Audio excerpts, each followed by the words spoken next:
Hey, we're back for another Just a Couple of Jerks podcast.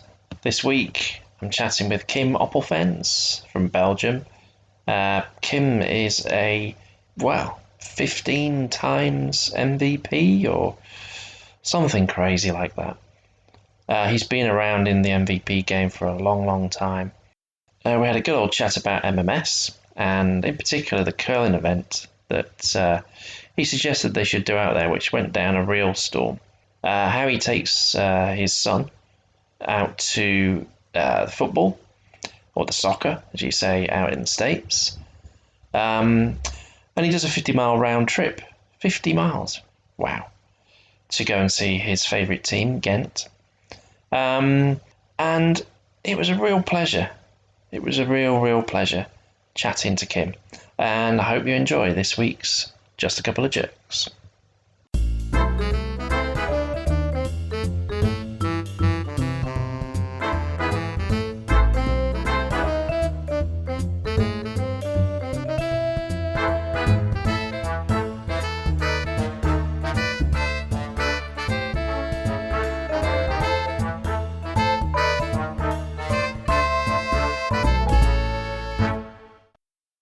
Well, Kim, thanks ever so much for joining me, for joining the podcast today. Yeah, it's a pleasure for you to come on board to this. It's a podcast I've been doing for a few weeks. I don't know if you've actually listened to any of them. I listened to the first one. Okay, cool. I've got a listener. Fantastic. That's a good start.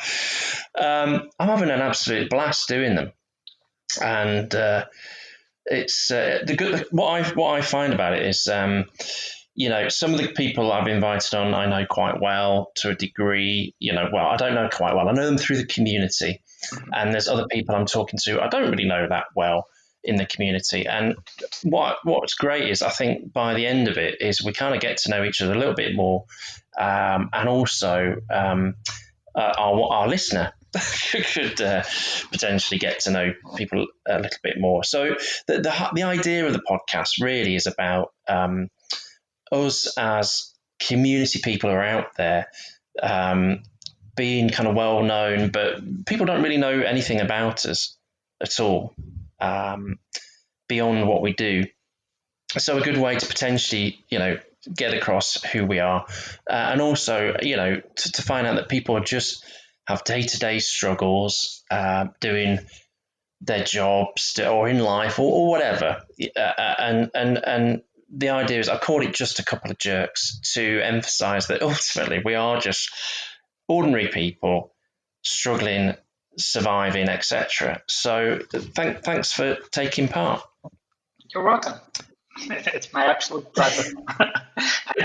For some strange reason, I have nothing better to do. So that's interesting. Neither have I. Is that due to the impact of COVID-19, or is that just you're idling, having a bit of time off? No, I actually have time off this week, around Easter. As far as COVID is going, my customers just let me work from home, so I'm busy just like I used to be, with the side effect that I don't have to travel to office and back. So I'm not complaining all that much. Yeah. Is it impacting though? I mean, how? I mean, obviously, I've heard a bit of news coming out of Belgium. Whereabouts are you based in Belgium? Pretty close to Louvain, which in turn is pretty close to Brussels. So I live somewhere in between. Okay, so is that the epicenter then of the outbreak in Belgium, or is it kind of dispersed? And what are the figures like in Belgium? I think it's pretty much dispersed all over the country. The figures, well, it depends on which ones you're talking about. The number of people in the hospital are decreasing, but the number of deaths daily are still increasing slightly. So some numbers are going in the right directions, others appear to show that we haven't reached the entire peak just yet.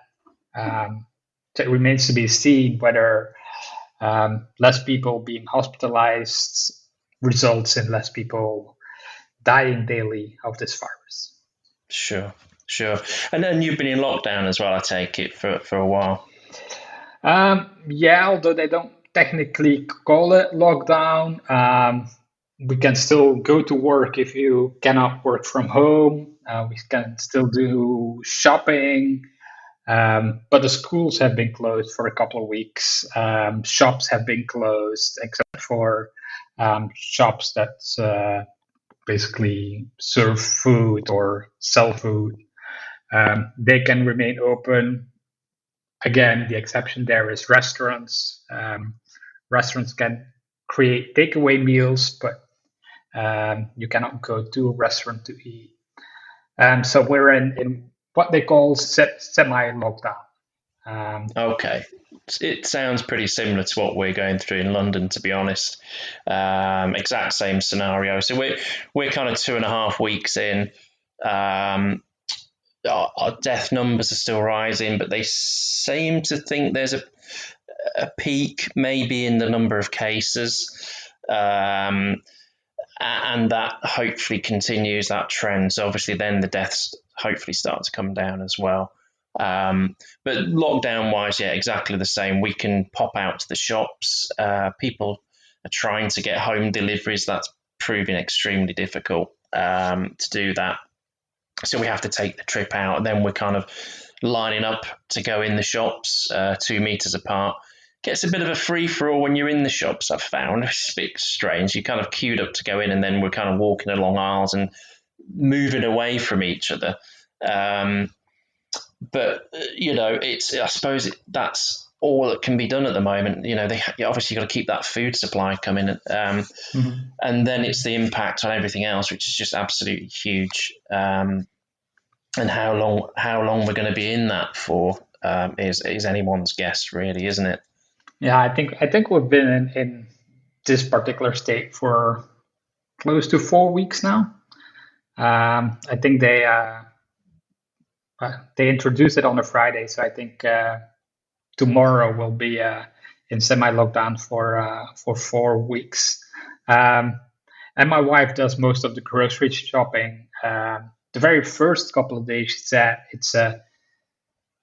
it doesn't create a happy feeling when you go grocery shopping, because a lot of the shelves were actually empty because the store owners just couldn't restack the shelves quick enough. There was no shortage. It was just people are buying and we cannot get the shelves filled in time for the next people to come in.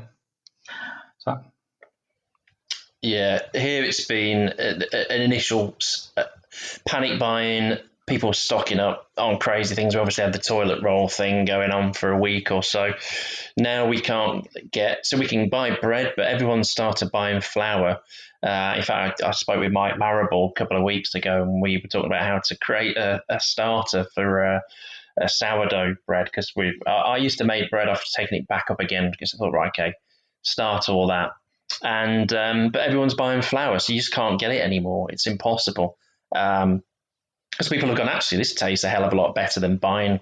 We in the UK we have really awful slice bread it was introduced in the 50s after the war, and it's really awful. It's tasteless, has no nutritional value, but we use it for toast every morning, and it's okay. disgusting. And when I go to Europe, you have proper bread, yeah. Mm-hmm. And I'll only see like a small area of a supermarket with a couple of sort of slice milk loaves or whatever they are, that is the nearest to what the rubbish that we would sell. So people are actually, I read an article this morning where because of the shortage of flour, people have started baking, and then people have gone, actually, this tastes brilliant. It's yeah, because it's made properly. You've got control on the ingredients, and okay, you might make a brick when you start off or whatever, or a bit of a door stopper, but pretty much soon after you get used to getting the dough right, and next thing you know, you have fantastic bread, and you'll go, I don't need to buy this rubbish anymore, or at least go out and buy proper bread and get decent stuff. So that might be one thing that there's going to be lots of changes, obviously, after we come out of this. Um, this might be one of them. Who knows? So you work you've worked in IT for a while, obviously, but do you have your own consultancy? Yep. I started as an independent a little over 10 years ago. And that's OSCC, is that right? Yep, correct. What does that stand for? Well, originally it was my last name, Oppalfens System Standard Consultancy. Okay. Um, and we kind of recently last year at MMS decided that it was Olympic System Standard Curling Team. Brilliant. I take it you took part in the curling event then at MMS. I took part in it. I actually initiated the entire Okay. shambles. Shambles. Is that an interest of yours then? Is it? And you just decided to initiate it? Or? No, it is not. But we were having talks at the speaker reception amongst most MMS speakers are MVPs. So some of the MVPs, some of the Microsoft folks, and somehow we started talking about sports. And I said, well, there's still one sport in which I think I can get an Olympic medal, and that's curling. Anything else, I'm not going to be jumping the farthest. I'm not going to be the quickest cycler. Fencing probably is my thing. But curling, I could probably be an Olympic champion in curling. And what's the logic behind that then? Because it looks silly, simple, and easy.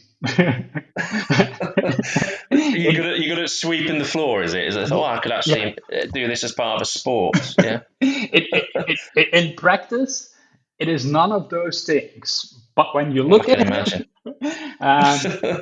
so we were talking about that. So I then talked to a number of the speakers and said, "What if we went curling next year? Because we're in Minnesota, they definitely need to have a curling alley there," which they did. And before I knew it, I think I don't think, I'm quite sure, Adaptiva immediately jumped on board and said, "Kim, can we sponsor this?" I said, we haven't even organized it yet. You guys can do whatever you want. I couldn't care less. And then take it off my hands and crack on. Yeah. And then Brian Mason did his intro for the event. And right at the end, I shouted, "Oh yeah, and next year," because he announced the dates. I said, "Oh, and next year we're going curling." And the entire room went, "Yay!" And Brian looked at me and said, "What?" Well, I saw the pictures of that because I've never attended MMS. I'm due to speak this year. Whether that is a reality or not at this stage, who knows? But I saw the picture. I thought, great, I'm up for a bit of that. It's totally something different. And these are the sort of things where people have a good time. It was definitely fun. Yeah, it's something out of the ordinary. We had an event after a WMUG recently. Again, Adaptiva sponsored this, and it was a social darts night. Just nearby, we went across to a pub. They'd laid on a ton of food, and we just threw darts. And the great thing was, it's all computerized. So we didn't even have to think. It all calculated the score all for us, and we could just stand there, drink, eat, throw darts, and it was a great night. Just something completely different that you wouldn't always do. And curling, I mean, you really put the sport to shame by saying it's simple and easy, because I can imagine it really isn't. And as you say, there's probably a lot of thought. I mean, even just doing bowling. So in the UK, we have crown green bowling, which is where we have a smaller bowl that we roll, and then they have to roll it and get the nearest. Mm-hmm. So it's a similar concept to that, isn't it? But with these huge discs and someone sweeping the ice. Yeah, it's the huge discs. It's incredibly hard not to throw the stone, which is what they call it, not to throw it too hard, because it goes too hard, then it basically goes, Slides along, yeah. yep, slides along, goes off the playing field, and that's the end of it. Yeah. And were you all like skiing along or and brushing away at the same time? Was that happening as well? But there's one person throwing the stone, and there's I believe two sweeping the ice, and there's one that was basically the role I could do best. There's one standing pretty much at the end of the playing field, telling the others where they're supposed to throw. I was pretty good at doing that. That was your role, yeah. well, we switched roles, but if I had to pick a role that I could do best, that was it. Telling Yeah. people where to Yeah. throw, followed Where by to go. swearing, followed by swearing and telling them they didn't follow my instructions. But They just weren't good enough, yeah. no, Was that with a beer in the hand as well, yeah? no, there were no drinks allowed Right. on Oh, the. I suppose, God, yeah, of course. Yeah, That'd be chaos, wouldn't it? yeah, that would be That would probably. get pretty messy pretty quickly. Yeah, so MMS then, while we're on it, I mean, you must have been quite a few times. I mean, you attend quite a lot of events and conferences, from what I can see. I mean, MMS, how many times have you been there? Is it every year it's been on? I've been to every MMS that has been in Minnesota, and I've done the Microsoft ones since 2010. Wow. So I've been to Vegas for 5 years. I've now been to Minnesota and some of the other locations they've had it for 5 years. So it's been fun. Yeah, jet setting around and getting to places and things like that. I mean, like I say, I've not. The first time I went to the States was the first MVP summit a couple of years ago, and I haven't really travelled and I haven't really done the events, so I see the photos and videos on Twitter, and then it's jealousy kicks in very quickly. And you're like, God, what, why not? So I'm all keyed up for this year. It's just whether it happens, whether I can actually get out there now at the rearranged date remains to be seen. So, we'll take it as it comes. But I suppose you're lined up for it, aren't you? Again, you got Yeah, a couple of yeah. talks. I think I have 3 or 4 again this year. Hopefully in July. If not October, I think. Which would be the fall one, yeah, The San the Diego smaller, one. Yep. yeah, Which, yeah. which they keep organizing in spots where they say the weather's gonna be amazing. Yeah, well, not really. We've been to Orlando. The weather wasn't all bad, but far from amazing. New Orleans, again, great venue, but again, weather-wise, so San Diego is the one that's supposed to actually kill it weather-wise. Well, we should be used to pretty lame weather, shouldn't we? Yeah, which is So why we tend to go to these places not to have that type of weather. Although, exactly. to be fair, Orlando and New Orleans had way better weather than the UK or Belgium have around that time of year. But Yeah.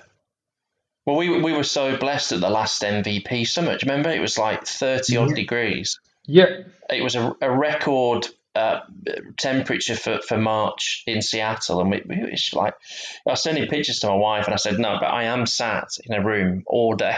It's like, oh yeah, yeah, you told me you were going to be busy. No, I am. It's just we've nipped out for 10 minutes. Here's a picture. The rest of the day, I'm sat in a room trying to keep awake with jet lag. yeah. But yeah, it's we don't get all that great weather here. And I mean, as a kid, I used to with my family, we used to go out with a caravan. We'd come across to Belgium. It used to be one of our stop off points. So All right. we'd spend a bit of time there, and then we'd tour around Germany, Austria, places like that. So I know it's not that great summer wise in Belgium. It's, Nope. It's pretty much what we get. But we did have we had a great time. We used to go near Ypres. I think is it Ypres you pronounce it? Oh yeah, yeah, Ypres, Ypres. yeah, Stay there. We'd come over to we call it Zeebrugge yep. Port and Ostend. So that'd be our route across. All We'd right. stay overnight. We'd sleep overnight on the ferry, which I used to absolutely hate. And we went to the fun park there in near Ypres, Bell. We was it's probably completely wrong pronunciation wise. We call it Belwadi Park. Yeah, well, it's good enough for me to know what you're talking about. So yeah, it's not all that differently pronounced. It's Bellewaerde, but yeah, Okay, yeah, it was Belgium's version of Disneyland, as far as I knew. Yeah, the tiny little version of it. Yes. yeah, yeah. And I checked it out before we got on the call. I thought, I wonder if it still exists, and it's still there, still Yeah. doing it. So, Yep. Still yeah, there. Yeah. I don't remember any ride from it, but I just remember going as a kid. It was a real treat to do that. Um, and I I always remember going for me. Go on, sorry, carry on. I'd have a tough time remembering any of the rides. It's been quite a while since we've been there. But yeah, no, Would it be the 80s? Would it? yeah, but it's definitely still there. Yeah, yeah. I don't know what state it's in. It's obviously not really getting much custom at the moment, so hopefully it No, survives yeah, this mess. But I always remember when we went to Belgium, we always went out with fantastic meals. I always remember that. But I always remember getting confused by the language in Belgium because obviously you've got different regional variations, haven't you? And you've got Flemish, where are they the more Dutch speaking? Is yep. that right? And then yeah. So which area are you in the Flemish region? I'm in the Flemish region, so we speak something that resembles Dutch very well. There are some slight variations. I typically compare it to US and UK English. That's the difference between Flemish and Dutch. And then the French speaking part or the Walloons, they kind of have their own language. But again, it's the French variation of UK English and US English. So they speak French, and then we have this tiny little region that everybody keeps forgetting about that actually speaks German. Okay. And Um, what's that called? That region? um, I don't know whether we have another name for it than just the German-speaking region. Uh, The German bit. yeah, that's the German Yeah, bit. it's called Germany. Yep. Um, Oh, okay. But I always remember when we came back, we toured Germany itself and come back, and we were on our way route back towards the ferry ports and that we'd stay overnight or a few days or whatever. But the great thing for us was that we could suddenly pick up BBC TV across the channel, and we were like, fantastic, we can tune in. yep. And so do you get that? Are you near enough to pick up BBC telly? Not from antennas, but we do have BBC just sitting on the cable though. Okay. So Because my thought would be that people would tune into this, maybe they'd learn lots of English or whatever. Because obviously your English is, I think, is fantastic. So is that something you've learned from a child? How is it? Obviously, you'll know Dutch and you're multilingual. but that has changed in the past couple of decades. But back when I was young, so we're talking decades.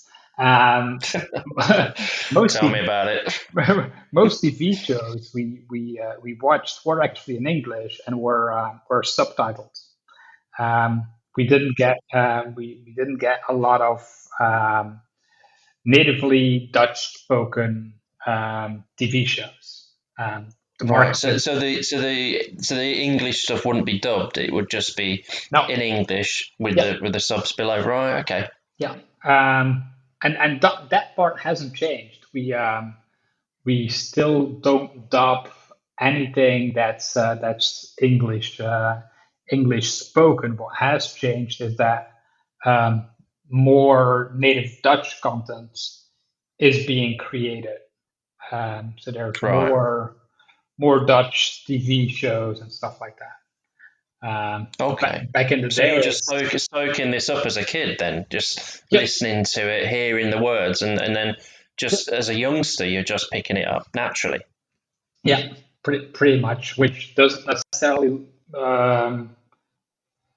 makes you speak the language properly, but at least you get a lot of words in and a lot of vocabulary Yeah. going. Yeah, yeah, absolutely. It's just, you're even if you don't know the sentence structure, isn't it? You can understand words. You can try and, Yep. I mean, I did German till my exams as a kid. So we have O levels at the age of 16, and I did that. I failed it, but I was predicted to pass it because I was going to Germany every year as part of these holidays. So we were out in Europe for 4 weeks, and just trying. I couldn't speak to people, but I could ask for things. I could slightly converse, and then. But the problem is then when you stop doing it, it just drops very very quickly. Yeah. But I was able to learn it by being there and exposure ultimately, isn't it, Yeah. to that language, and, Especially and at a obviously young that. age, that helps. Yeah, totally. I was talking about playing guitars the other day on the podcast, and I tried to learn that as a 30-odd-year-old approaching 40, questioning everything I was doing, and having no real free time to practice. And if I'd have done that as a little kid, I'd probably be as good as Eric Clapton by now. Although I doubt it. Who knows? You could be incredibly talented and gifted. Yeah, but I'm not. So that's fine. I'm useless at it. I can do a few chords, but yeah, you soak it up, and you probably would. You'd be exposed to British pop music as well, I suppose, wouldn't you? Yeah. Yeah. Same thing. Most of, yeah, most of the music back then was English. Singing in our native language was wasn't very popular. Again, that has changed in the past couple of years, or most likely a couple of decades. That Dutch music has become more popular in Belgium, but it used to be all English. If you had a basically if you had a good voice and you were gonna be a singer, English typically was your first choice. Dutch came second, um, which isn't the case any longer. People now often start off singing in Dutch first. Fair enough. And yeah, actually, one of my favourite bands from Belgium who sing in English called Deus. Yep, Um, yep. big fan of them, and they were around the grunge era scene and got sort of lumped into that a little bit. And I saw them actually last year. They came over and toured. I thought I've got to go see this. And I would assume they're relatively unknown here, but in Belgium, I assume they're a lot more known and famous. And it was great because they played one of their songs which was big and it was in native tongue, and it was great to hear that rather than just all the English songs. Yep. But they obviously adapted, did that to become more successful. Would it be in Belgium as well, like you say, to become successful there, but also probably in other regions as well in Europe? Yeah, most likely. I think originally people would, yeah, just Dutch music wasn't very highly regarded. Um, so if you were going into singing in Dutch, people looked at it as if, okay, they're just trying to stay out of the bigger, more popular things that all sing in English. So they're trying to find their niche. Whereas now, singing in Dutch is, I don't know how to say it. is more accepted than it used to More be. accepted, yeah, yeah, yeah, yeah. Yep. So, as a youngster, then, Kim, what was your who are your favourites then? You know, these English pop stars of Ooh, the day. for singing, Yeah. I've never actually had a very outspoken um, favorite music genre or favorite musical artist. So I like, well, most regular popular things. I'm not a heavy metal or death metal or kind of fan. But anything So you just else? like popping anything on, pop it in the Yep. background, listen to it, not too fussed. Yep. Indeed. Okay. Ah, that's interesting. And so, what are your interests outside of IT? Obviously curling, that's a biggie. Curling is big. I used to be, and I still play a little bit of basketball. So when I was young, I played a lot. Now I still play once every week when not in lockdown. I try to go, and we just play with a bunch of people.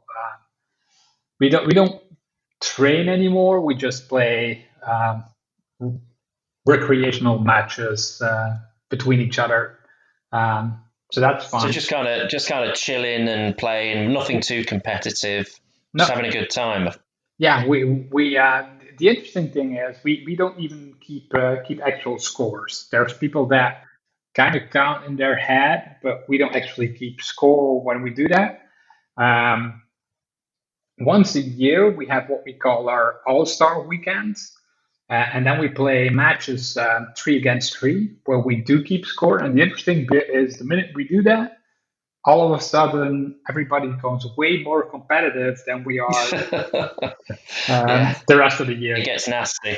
It gets, Yeah, well, I wouldn't say nasty, but it gets way more competitive at that point yeah. than at that point as I well. was uh, I was watching a Star Trek the other day, the old Next Generations, and they were talking about playing a game, and I think it was something like Captain Picard said, it doesn't matter who wins, sort of thing. And then Worf replies, well, why keep score? you know. Yeah, So the competitive edge really dictates that. So when you have these all-star games, it's everyone's focused, I can imagine, and you're all in. Right, we've got to do this, but it adds a bit of fun, I suppose. Hopefully you're not fighting by the end of it. no. And apart from that, I'm still a soccer fan. So Okay, football we call it, yeah, yep, yep. not soccer. Well, yeah.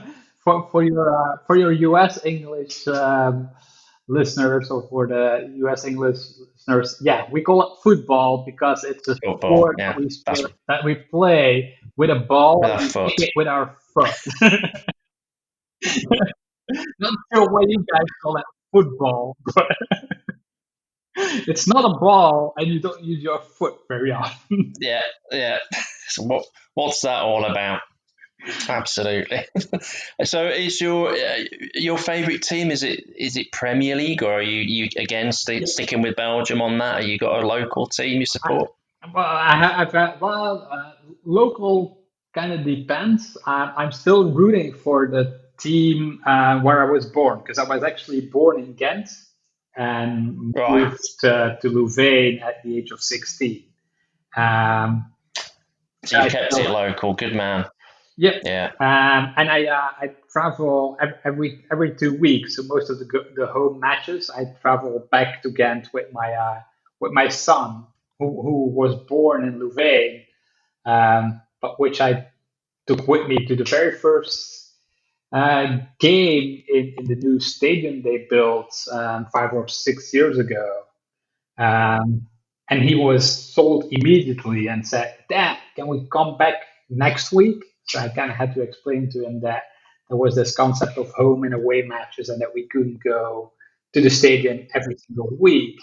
Um, but we've been going to quite a bit of matches since. I actually took him to the Wembley Stadium when we played Tottenham 2 years ago. Okay. Right. Was that well, obviously a Europa match, was it that one? Yeah. or Champions League?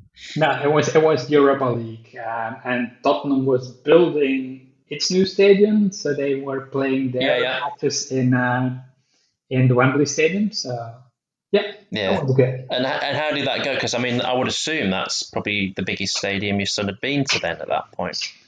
At that point, as rooting for my own team, that probably will have been the biggest stadium we've been to. Although this summer we went to go and see a Barcelona game when we were in Spain for the Right. holidays. Wow. Um, I've only been to the new camp when I've done the tour a couple of times back in the 90s and then with the kids, but never been to a game. So I can imagine that's quite an experience.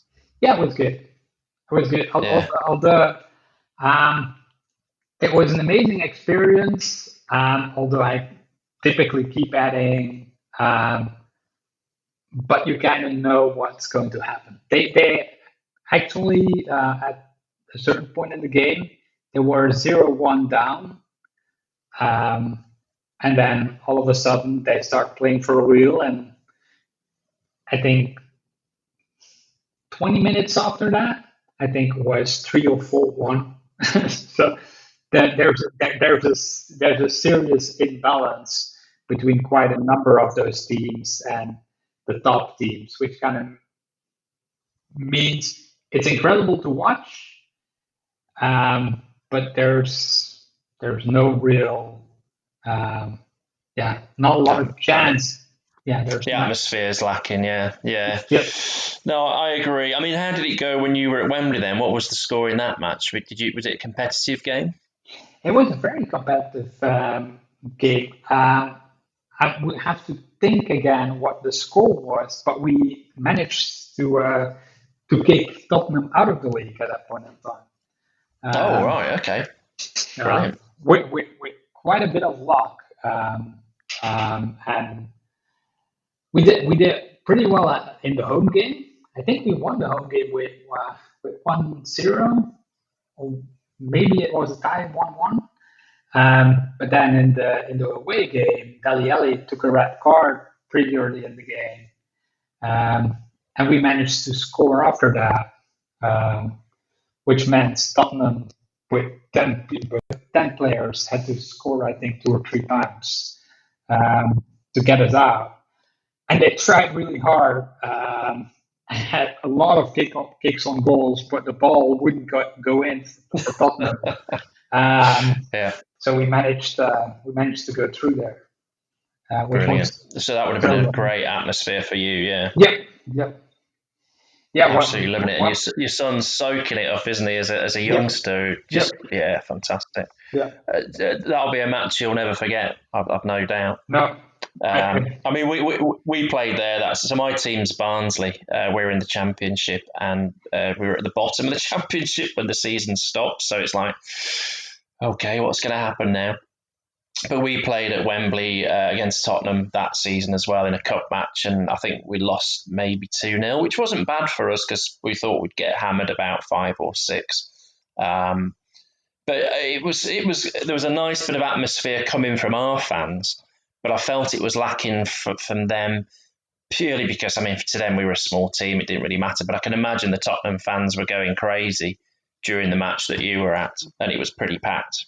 yeah, it was a pretty good game because I think it was the idiot final of the Europa League. So they start to care a little bit at that point in time. So yeah, it was good. Yeah.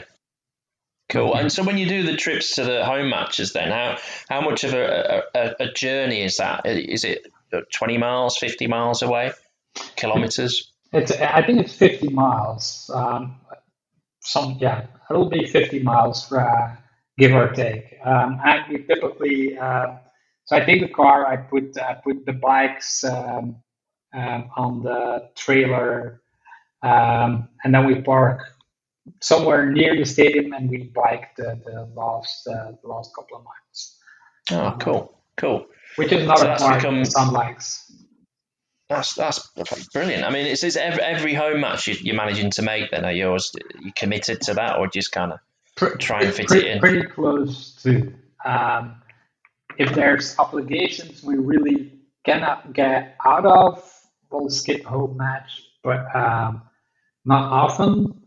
And there's since he's still, although obviously he's getting older, but when we started doing this, he was 10, and we have a number of games.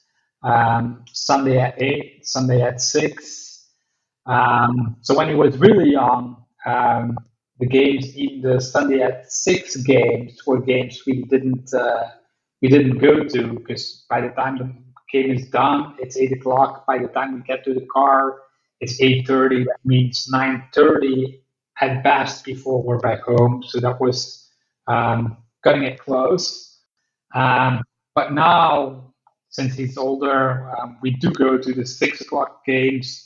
If it's a Sunday evening game at 8 o'clock, he doesn't get to go, so neither am I, unless it's followed by a holiday, obviously. But Sure. And how old is he now then? Is he a couple of years since that, or is he teenage years now? he'll be 16 this year. Right. Great age, yeah. Yeah, yeah. Teenage years.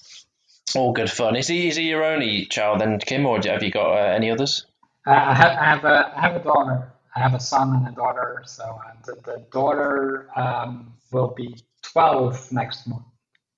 Okay. Yeah, I've got a 12-year-old daughter as well. So I've got 4 kids, and they're all, well, should be teenage years very soon. So they're all in that period, and it's fun.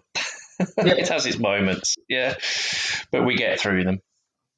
So going back to yourself as a kid then, Kim, was computers something that you were interested in from an early age, or is it something that you just kind of came into over time?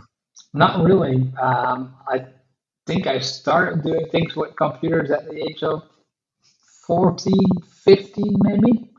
Um, Prior to that, I don't think I had much contact with any of them, really. So I haven't, although I've seen them, and I had friends that had them, but I haven't done any of those bizarre Amiga and cassette-driven things. My first computer immediately was a personal computer. Um, And in what capacity was that? Was that just to do something on it, or to play a game, or? Initially, it was playing games. I still play some of those text-based adventure games. That was, I think, one of the initial things I did. And then I think at the age of 15 or 16, I had to decide what I would go do and study. And I actually had no real clue what to do until my mom said, maybe you should do something with computers. You fancy that? I said, sure, why not? I can't think what to do. This'll do for me. Yeah, that's basically how I rolled into IT. Yeah, it's interesting because I didn't have a clue. I didn't have a clue right until. So I'm almost 50. So I went to university in 1990, and I still didn't have a clue. And I was doing a kind of a marketing business type course that had some technology thrown into it as well. And I'd done some stuff, computer studies as a kid. I had an Acorn Electron that I used to do a bit of programming on it, but always, not for me. Played some games on my Amiga, things like that. But for a career, I didn't know at all, and it was only really for me when Windows 3.1 came out, and the university I was at had introduced it into their computer labs. Up to that point, we were programming on mainframes, doing Pascal programming. Again, I didn't have a clue what was going on. And 3.1 turned up, and all this kind of drag and drop kind of stuff. was it drag and drop then? It was a bit, wasn't it? But it suddenly made sense. I can work this. I don't need to know the back end stuff in depth, and I can actually, And then we had a friend I was living with who had a computer. Again, that was mostly playing games, but I did some stuff with that, and it was like, okay, this means something to me, and I can understand it, and that's kind of how I slowly dropped into IT. But it was very difficult to get a job because I didn't have work experience. So it took a good year and a bit for that to happen. So for yourself, your mum says, "Why not do this?" You're like, "All right, okay." So how did it progress from that? What steps did you take? Was it like, okay, yeah, well, this is what I will do. How do I go about it? Or Well, I studied IT last from 16 to 18, then went to university, which was a little bit less of a success because the math was a bit too challenging for me. Um, and at that point in time, I took a step back to, I don't know what you call it. We call it college, or no, we call it high school, which is which is basically the bachelor kind of thing. oh, Um, okay, right, yeah. so I studied IT as a bachelor, and graduated just before Y2K. So didn't have any problem finding a job back then. IT was craving for people end of 1999. Um, and Yeah, you're dropping basically, in at a really good time there, a good yep, moment in time. Yeah. yep. I actually had my job before I graduated. I signed my first contract, I think, in around April of the year that I had to graduate. Um, and the interesting bit, my mom still calls it nuts, um, because because of companies were looking for people in IT. Actually, got a pay raise before I worked my first day. All of a sudden, I got a letter in in the mail saying, "Yeah, we're gonna give you a pay raise." It's like, Brilliant. what? Great start. Bring it on. So yeah, Fantastic. And it was just when you got there, they never gave you one after that. no. Well, I did get a couple after that, but it took a little bit longer, and I actually had to work for some of them. Yeah, gosh, God, that's the worst. Last thing you want to do. So what was that first role then? Was that like a support capacity type thing, or Yeah, it was right? very much a mix of telephone and on-site support.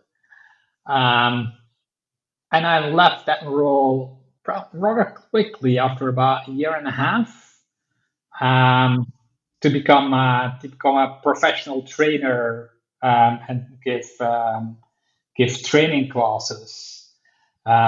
And that's the point in So time where how does that change happen then? So you're doing support and then you're a professional trainer. So did you just go into that, or was it a case of studying for that? I was I I was pretty ambitious. So I was studying by myself quite a bit, doing all of the exams to get my MCSE back in the days. Um, and for some of those things, my employer sent me to a training facility to go and get a training class. And I think I got in that year and a half, I went to two different training classes. One on the basics of TCP/IP, and another one when Windows 2000 came about.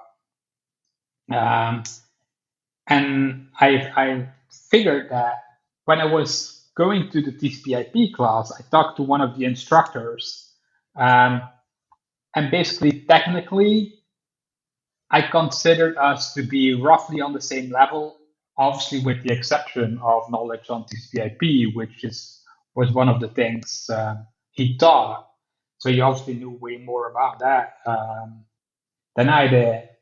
Um, and then I went back for the year 2000 class, um, which was given again by the teacher that gave me the TCP/IP class, and I had been studying for my MCSE exams quite extensively, and I think there was a time span of 6 to 8 months between those two training classes, and all of a sudden the teacher seemed way more knowledgeable than I was on a multitude of topics. And I said, what's going on here? There's no way somebody can have studied that much harder than I have been for the past 6 to 8 months. And I quickly realized that there's no competing with people studying in groups, because that's what the instructors did. Every time they found something, they talked to one another, so they learned as a group as opposed to me trying to learn as an individual. So I said, okay, I'm done with that. I want to study in that group. Um, so I moved to the company where I actually went for training. And one of the things I got on my plate rather quickly were the classes for SMS 2.0 back in the days. Right. Okay. That it's interesting to hear that, and obviously that collaborative stuff then continues. As a way of learning in the community that we're in, doesn't it? I mean, Yeah. we're always bouncing things off each other rather than trying to do this on your own. When you get stuck and you go, oh, what does this mean? I don't understand it. It's the community bit kind of naturally followed from being the professional trainer after I left that role again. Um, because one of the things that's interesting as a professional trainer, which you actually have in the community as well, is you learn about much more problems than just the problems you experience yourself. Um, Yeah. and that's the challenge and the discussion I have every once in a while with people claiming that experience is extremely important. I tell people, yes, it is, but gaining experience and knowledge from others is as well. And that's what the community does for you. It provides you with challenges that you don't necessarily have yourself, but that you're trying to solve nonetheless. So did you kind of start, you say around that time you started on the community path? Was that just something that you did just not willingly, but just kind of drifted into it? Or did you go, okay, I'm going to get involved in this? How did all that start off? Well, as a trainer back in the days, we already had the news groups for trainers, um, which were typically very specific to the actual courseware and the classes that you taught. And when I stopped being a professional trainer, I still wanted to do that. So I checked whether there were any news groups that weren't specific to trainers. So that's when I got into the news group scene on SMS still, and answered quite a bit of questions there. That's where I got to know Wally Mead, because Wally was quite active in the news groups as well. So I kind of did that to compensate the lack of access to the trainer news groups. Yeah, and and when you're contributing there, are you answering questions or are you Yep. asking questions or both, really? I was mostly answering questions back then. I obviously asked my fair bit of questions as well. But one of the things I noticed in the news groups, because searching news groups wasn't all that easy, um, a lot of questions just reappeared. So it was pretty easy to get into it and just, okay, I've seen this before, I've seen that before. Um, Yeah. so yeah, And that and your knowledge there just because that sticks in your memory then, doesn't it? You've seen yep, that multiple times. yep, So even if it's not something that you've done, you've learnt it. by reading about it, or even if you're doing answering some questions and then someone throws in a bit of a curveball, you're probably going off that I do. I go off and I research it, check it out. Okay, now I've learned that. I don't know everything, therefore I'll let me research it, and then so someone's asking a question and I'm finding the answer for them. They could have Googled it themselves, but you're enriching your own Yeah. knowledge But through that. and the other interesting part of being a professional trainer was, well, people have to do the same exercise. If you have 10 people in your class, everybody has the same exercise. So you would expect that it works for all of them. But you and I both know that that's not how it It works. doesn't. And No, for no. one reason or another, people still mess up the exercises in one way or another. That can be just a glitch on Yeah. their machines, but it typically means they haven't followed the instructions to the letter. Yep. Um, Yep. and if you do that for a while for the same class, you already know which part they'll have misinterpreted or glanced over, or so you basically already know what mistakes they're gonna make. And in real life, often it's the exact same thing. Yeah. Yeah. People make the Yeah. same Yeah. misconfigurations, so that kind of helps. But initially you've got to pick up on that though, haven't you? You learn that as you do it. So you go, oh yeah, I've seen this before. Again, as we say, I've seen that before. He didn't do that. They didn't do that. She missed that out. And I did some code clubs back in the day, about 4 years ago, 5 years ago, and this was teaching children at the age of 8, 9, 10, around that age at school. So went to a school and we'd set up and they do Scratch programming or they do Python, and that sure as hell puts you on your keeps you on your toes, because you can imagine the kids just don't want to follow the instructions at all. They're constantly missing bits out, and I was running around like mad. But by golly, at the end of it, I knew these exercises inside out, because every single thing that could go wrong was going wrong.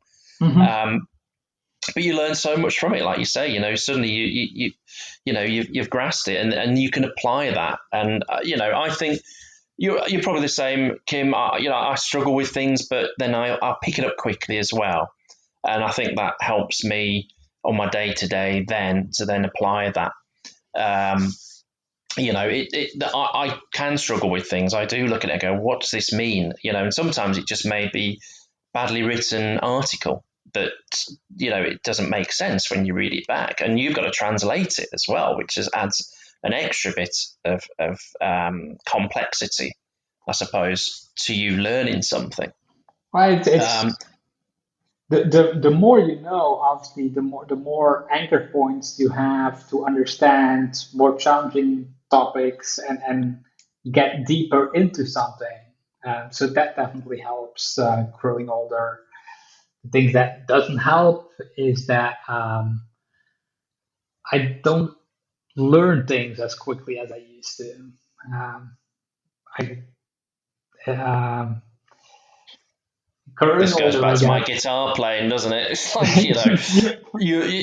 you've got to process all this. You've got to understand it. You maybe I might become, I don't know about yourself. I get more self-critical of myself, thinking about it more. Do you find that, or is it a case of I'm just getting older and I can't deal with this now? The grey matter's disappearing. It's it's yeah, it changes day by day. I think I have days where I can still grasp new things rather quickly, and I have days where I think like, what on earth is going on? I cannot get Yeah, anything into my head today. yeah. Yeah. It can get tricky for sure. And so the news group stuff was your starting point. How did that then carry on? Did you start to blog? Did you start to speak? Did start to blog, but only I'd say years later. I think I've been I was in the news groups for 6 months when Kati Moya, back in the days, she was working for the SMS documentation team back then. And she contacted me and said, Kim, you've been incredibly active in the news groups. Don't you want to become an MVP? And I said, a what?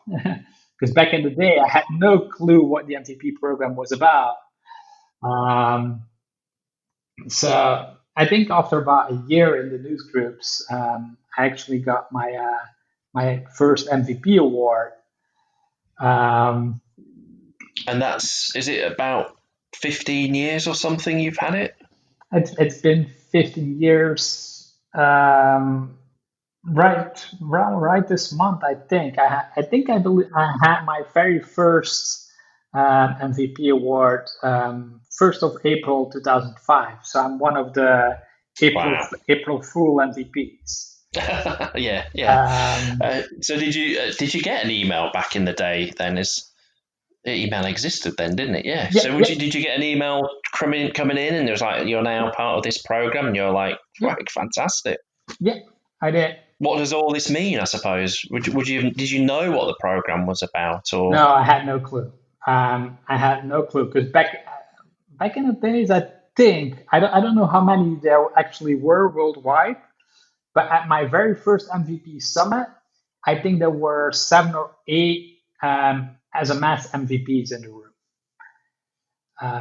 That was it. Um, and very exclusive group then? a very exclusive group. And I was Yeah, sitting there, royalty. well, close to. And I was sitting there, and they asked all of these questions in how they could evolve this product and make it better. And I was sitting there like, I've never thought about the product in any capacity on making it better. I'm pretty good at using it as it is, but how it should evolve. So I don't think I said much at my very first MVP summit. And April Cook, who's still involved with MMS, was one of the MVPs back then. So I still call upon her every once in a while to have her explain one of my nicknames that I kind of gave myself, being the quiet, shy guy.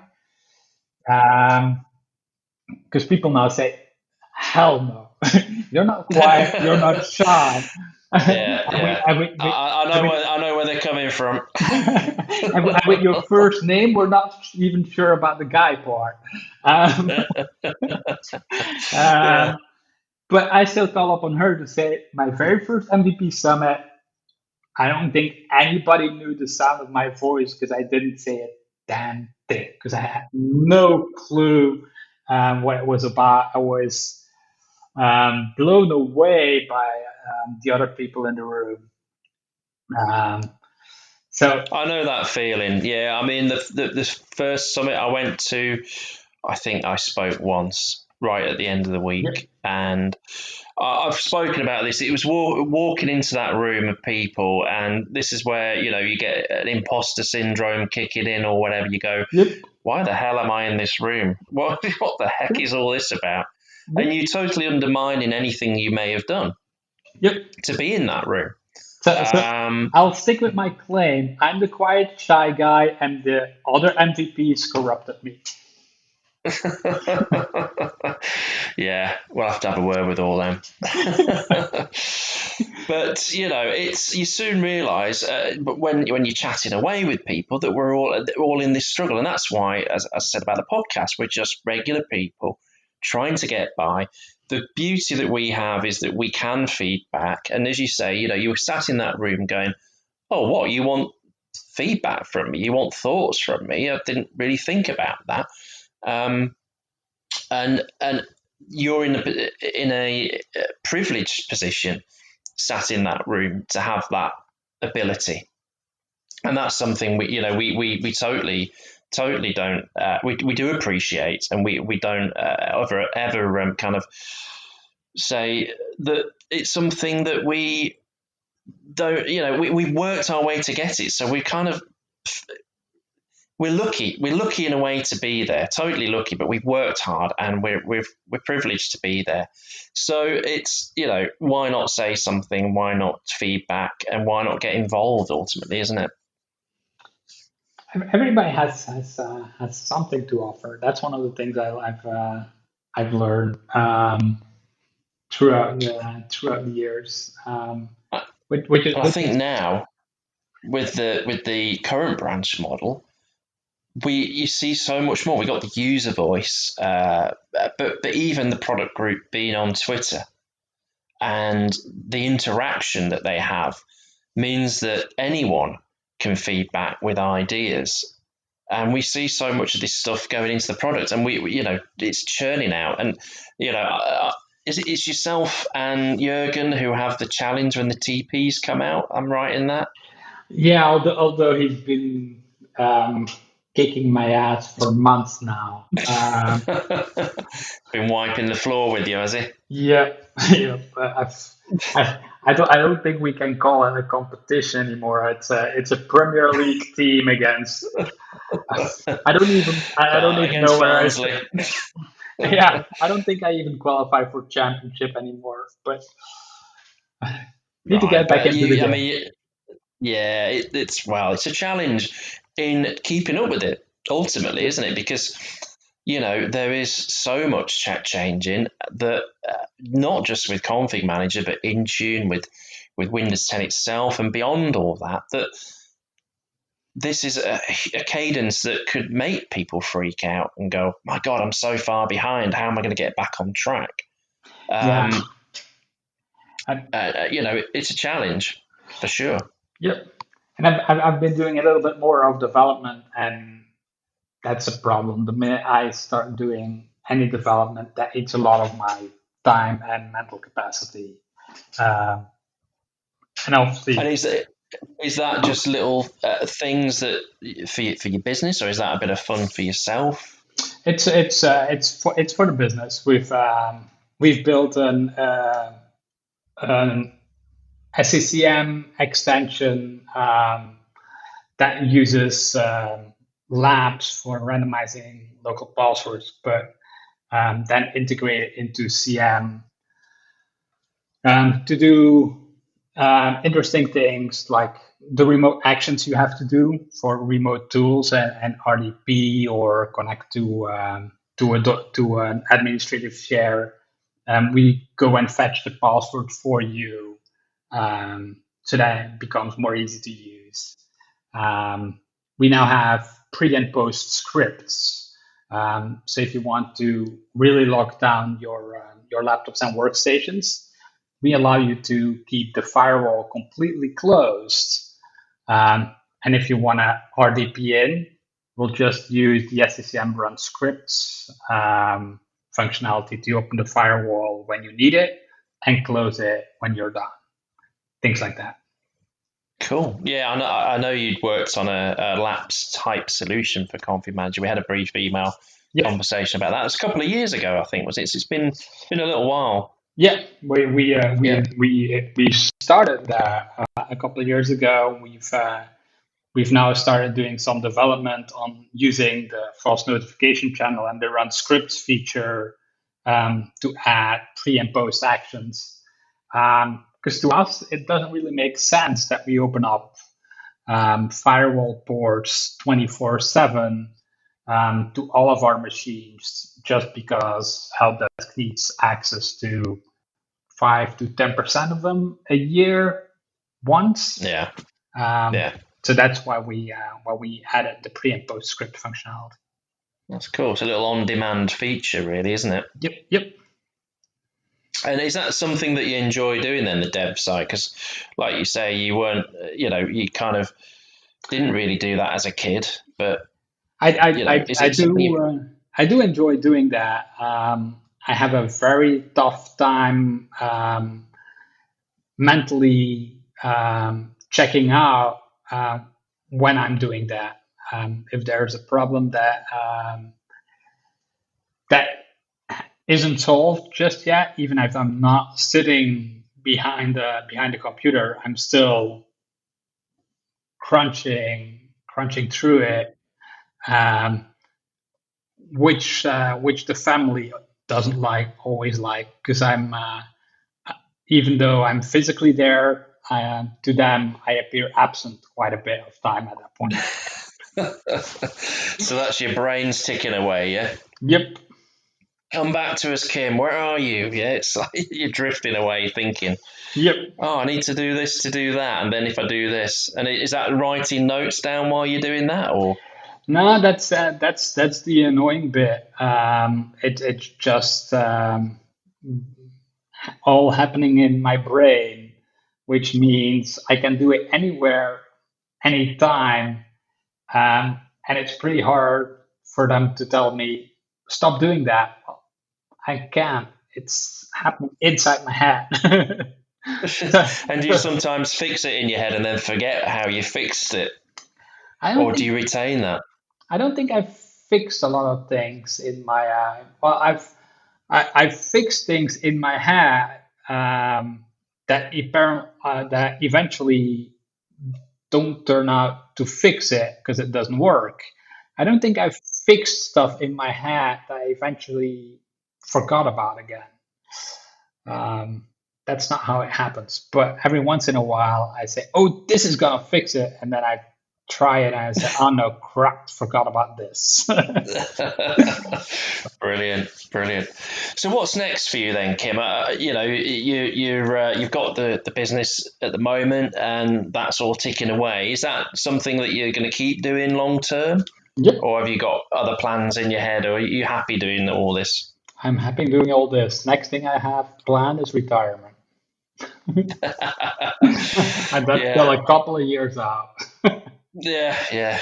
Don't wish that too quickly. Yeah, guess it's fast approaching for myself, and well, maybe who knows? Because obviously they keep pushing back retirement age, and um, next thing you know, we're working till we're about 90 odd. So there's still time yet, but who knows?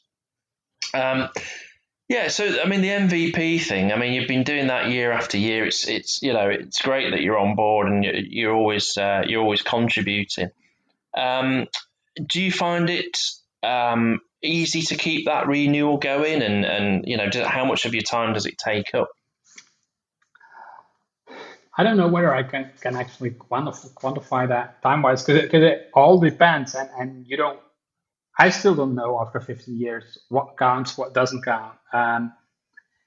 Right now, I spend quite a bit on Twitter. I obviously have the presentations going normally year after year. Um, this year will be a strange year with a lot less presentations going on. So I don't know. I still wonder every July, um, will I still be in, or won't I? So as long as they'll have me, I'm happy to keep doing what I'm doing. Um, it's it's another fun way to meet people that are doing similar things than you, in different ways or in similar ways. I have a lot of people I call friends that I've learned through that program. So yeah, I'm definitely still trying to be part of that as To much as keep I going. can. Yep. Yeah, yeah. And so when talking to social, where can people reach out to you on social? What are your tags and your My posting? my tag, because that's the very first presentation I ever did at an MMS in Las Vegas. My tag is still the WMI guy, because back in 2010, there's more people doing things with that now. But back in 2010, I created a presentation on doing things with SCCM using WMI eventing. And WMI eventing was very, very little known back in the days. So I did some demos on what you could do with the WMI eventing. And back in the day, we still had my IT forum um, being a very big thing for SMS related forums. So I created a WMI eventing um, automation that whenever an error popped up in the status message system of SMS, it would automatically forward that to one of the mailing lists and ask for help. So that people could solve it for me when the errors came in, and all I had to do when I woke up was read through the emails on my IT forum and see how people solve things for me. What was one of the demos I did. Cool. So the WMI guy is still my Twitter handle. As probably the easiest way to reach me. Cool. Kim, it's been a real treat to talk to you today on the podcast. And again, thanks for joining. It's we've chatted away for a while, and I definitely feel I know you a lot more.